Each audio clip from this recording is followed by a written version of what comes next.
Magandang araw! Tuloy po kayo dito sa YT channel natin na Easy Math with Coach Mike, where math lessons made easy. Ako nga pala si Coach Mike, nagagabay sa inyo na maunawaan ang ating lesson para sa araw na ito. Uy, nandiyan ka na pala. Opo, Coach Mike! Excited na po kasi akong malaman at pag-aralan ang ngayon nakatakdang aralin. Pag-aaralan natin ang tungkol sa mga dissimilar fraction. Para mas mapadali ang aralin natin, dapat muna ninyong maintindihan ang kahulugan ng salitang dissimilar. Kaya mag-English lesson muna tayo, okay? Okay po, Coach Mike. Ang ibig sabihin ng salitang similar ay same. Kapag naman ang isang salita ay nilagyan ng prefix na dis, nagiging opposite o kabaligtaran yung kahulugan nun. Tulad ng salitang like na magiging dislike. Sa makatwid, ang ibig sabihin ng dissimilar ay not same o magkaiba. Gamit tayo ng illustration para ma-visualize ninyo. Okay po, Coach Mike. Consider natin yung pizza na nasa baba. Pansin natin na nakadivide yan sa 5 parte.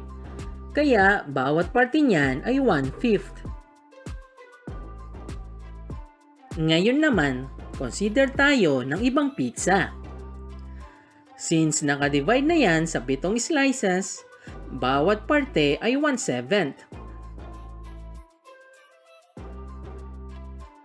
Kuha tayo ng isang fraction mula doon sa unang pizza at dyan sa second pizza.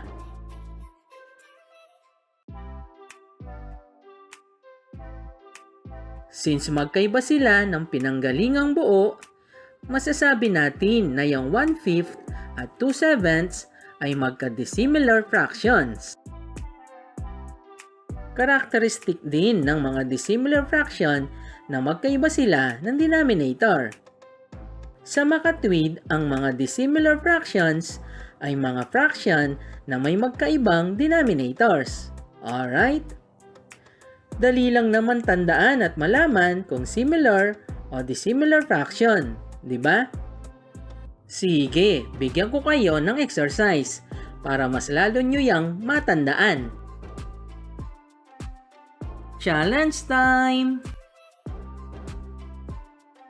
Pause nyo na muna ang video at kumuha na ng lapis at papel para makapagsagot na kayo dyan. Kapag ready nyo nang malaman kung tama ang mga sagot nyo, play nyo na ulit itong video. Okay? Galingan nyo ha!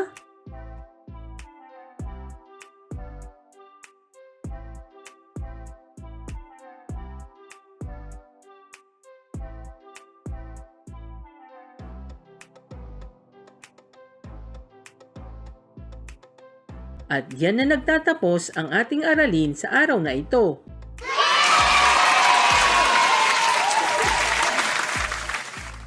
Huwag kayong mawawala sa next lesson natin ha. Abangan nyo yan ha. Opo, aabangan ko po yan. Meron ka bang natutunan sa video tutorial na ito? I'm sure, meron. Kaya pwede mo bang isubscribe ang channel na ito? Papindot ng notification bell. At dapat click all para ma-alert ka kagad-agad kapag may bago ng video tutorial na na-upload. Paki-like at paki-share na din ito para tulad mo ay may mga matuto pa mula dito. Okay? Maraming salamat mga kamatinik. See you all on the next video. Paalam, God bless, to God be the glory.